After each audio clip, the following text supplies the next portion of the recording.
Ya, pemirsa Tegar TV, dimanapun Anda berada, kita lanjutkan dialog spesial kita. Saat ini kita berada pada sesi ketiga. Sesi pertama dan sesi kedua kita sudah bicara soal profil BPIK dan pengembangan UMKM Lampung. Di sesi ketiga ini yang menarik lagi karena Pak Heridian ini adalah Wakil Ketua Umum Kadin Lampung yang juga sebagai Ketua BPIK dan Bapak Rusli Taslim sebagai Wakil Ketua BPIK.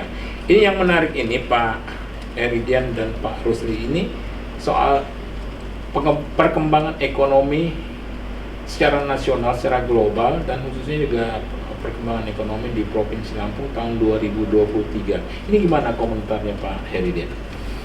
Kalau saya dengan hasil pertumbuhan kita pada triwulan terakhir ini, saya optimis tahun depan. Oh gitu ya? Ya, walaupun Bank Dunia mengatakan bahwa ada satu kondisi, tapi saya percaya inflasi itu. Saya percaya, artinya kita harus optimis. Artinya Indonesia diharapkan ya 5%,1 lah. Pertumbuhan ekonomi masih tetap terjaga. Ini kacamata pebisnis, karena Pak Heridian pebisnis, supaya ekonomi bangkit atau gimana Pak? Ya menurut saya hasil apa yang kita amati, ya kita perhatikan bagaimana dilihat sekarang, bagaimana kondisi pasar yang ada, ya kan. Yang penting yang harus terjaga itu memang masalah ketersediaan pangan. Itu ya. Karena itu prioritas utama, ya kan. Nah, ketersediaan pangan ini yang harus dijaga supaya kondisi masyarakat itu stabil dan memang juga ya nggak jadi satu kendala lah gitu ya. Nah kita berharap memang betul ada pengaruh sedikit terkait produk-produk gandum dari Ukraina dan lain sebagainya. Tapi secara keseluruhan untuk pertumbuhan ekonomi saya optimis. Kalau kemarin dikatakan Lampung 9,2 ya toh, kalaupun katakanlah ada tekanan ekonomi, masalah keuangan, tingkat suku bunga yang naik 0,75 pasti akan turun lagi. Gitu. Mungkin nanti setelah Februari, Maret itu akan stabil lagi. Mungkin di akhir tahun ada tekanan sedikit. Itu ya. Nasional ya? Secara nasional.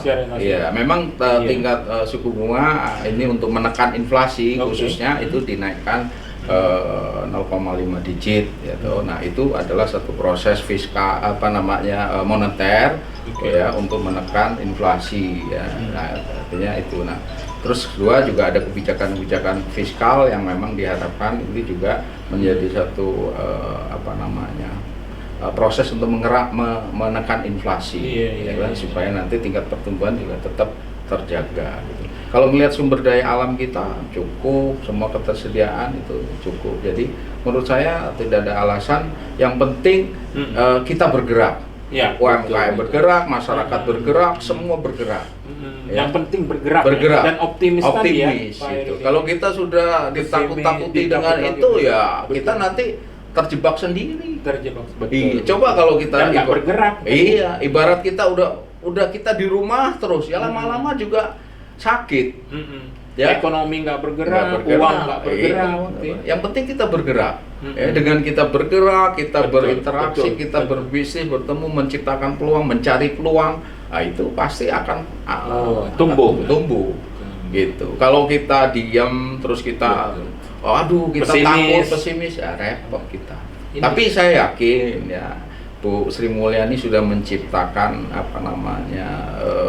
kebijakan-kebijakan yang untuk mengantisipasi itu.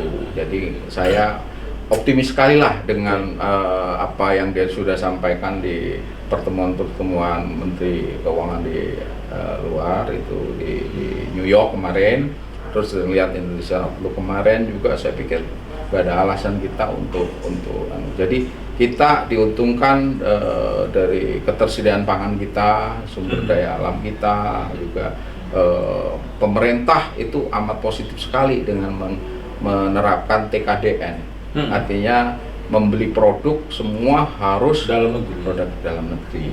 Nah, ini supaya kita tidak memang ada sedikit fenomena ini bahwa kita keluar negeri Ya, jadi kita euforia keluar negeri karena mungkin selama 2 tahun tertunda. Oh ya, ya. Nah ini juga harus direm. Ya artinya ini juga ya harus dikendalikan gitu loh. Ya supaya udahlah kita ke Bali aja.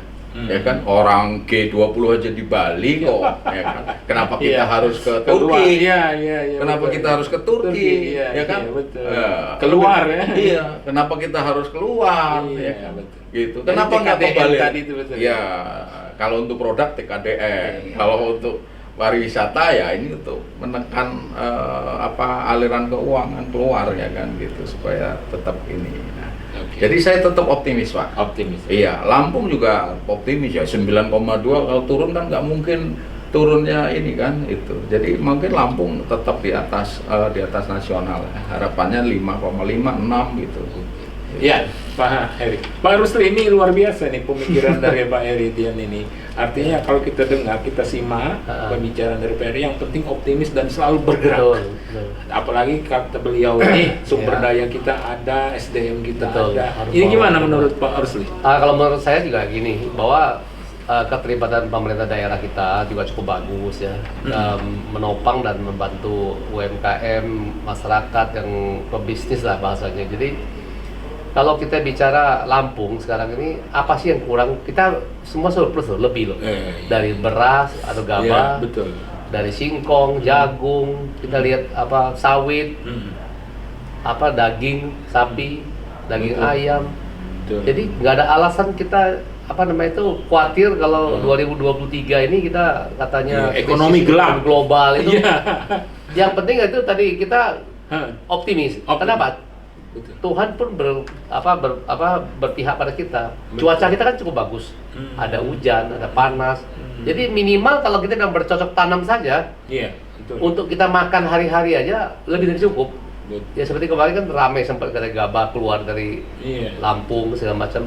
Kenapa? Kita ada surplus memang gabah. Kemudian singkong juga udah bagus.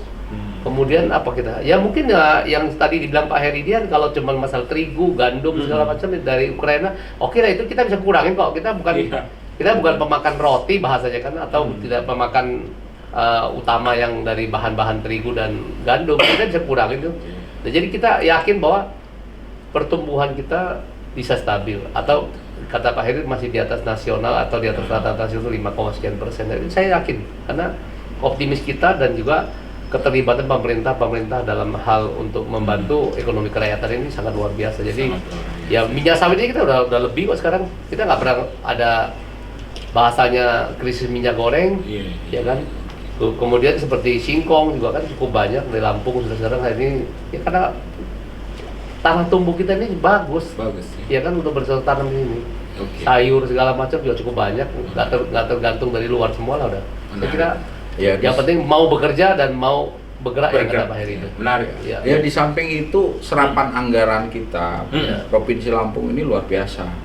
Itu. Jadi dalam hal ini APBD dan serap APBD ya ini kan menumbuhkan satu pergerakan ekonomi. Ya kan? Kalau anggaran APBD ini tidak maksimal kan sayang. Untuk apa ada silva? Ya kan? Itu. Jadi ya kita harap ya kalau bisa dimaksimalkan gitu. Karena memang itu sudah direncanakan kan.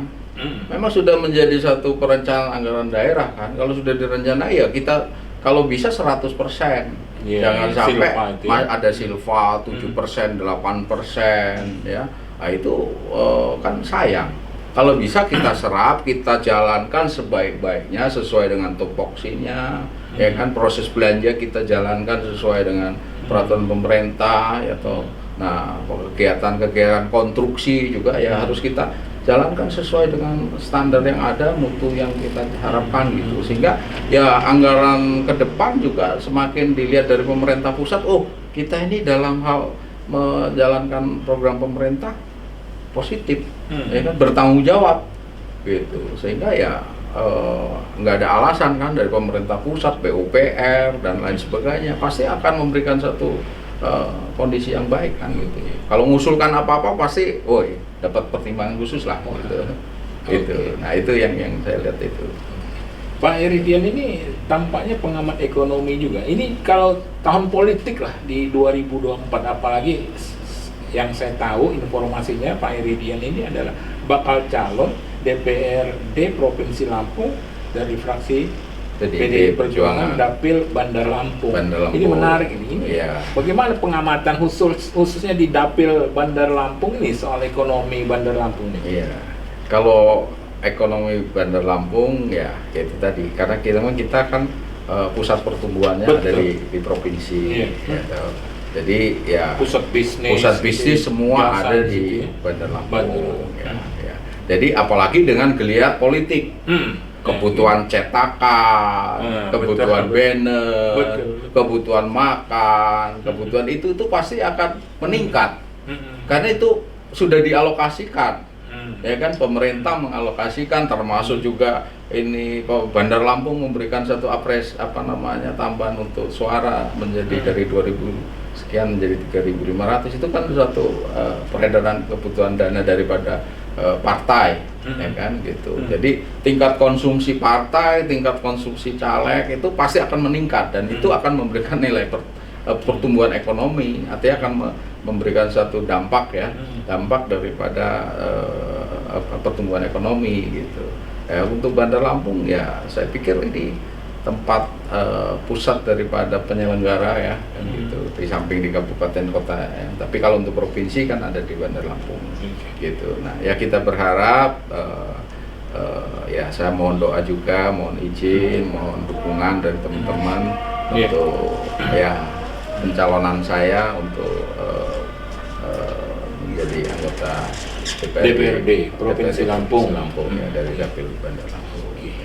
Jadi pesan dari Pak Heridian khusus untuk ekonomi itu ya kan di 2003 apa 2024 itu terus bergerak aja. Oh iya. Ya, pasti. Ya, jadi terus bergerak dalam tahun politik itu ya tetap apalagi tahun politik itu. Iya, ya karena terus terang ya kalau saya punya falsafah kan Trisakti.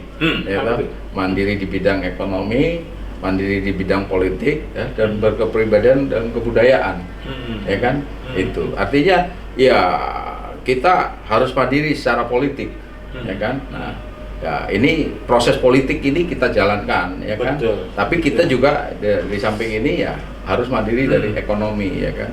Gitu. Artinya politik di sini untuk membuat satu kebijakan-kebijakan pemerintah untuk mendukung program-program ekonomi untuk masyarakat, ya kan. Nah, kebetulan 2024 ini adalah dalam proses politik ya gitu, dalam proses memandirikan ada perpolitikan lah, membuat satu aturan, undang-undang dan lain sebagainya, membuat perencanaan ya, sehingga masyarakat ini nanti ya bisa mandiri secara ekonomi gitu kan gitu. Jadi nggak benar juga soalnya banyak Pak Rusli itu kalau kita lihat di TikTok, di YouTube nadanya nada pesimis soal ekonomi di 2023 itu Pak Heridian. Ini juga yang mengakibatkan mungkin masyarakat jadi nggak bergerak, jadi tahan diri. Itu gimana komentarnya? Ya menurut saya itu satu hal yang salah. Ya. Jadi itu satu hal yang salah. Untuk apa kita berpikiran seolah ketakutan itu sudah khawatir ekonomi gelap gitu. Kalau saya mencermati masalah yang media, memang kalau media itu kan seperti yang Pak rupiah udah anjlok dan sebagainya. Itu sebetulnya gini, si konten yang buat YouTube atau buat TikTok itu kan ingin dapat like dari masyarakat. Biasanya kalau berita yang agak jelek itu biasanya orang lebih suka. Bad news ya? Iya, bad news. Tapi kalau yang bagus punya, orang baca sebentar pasti aman.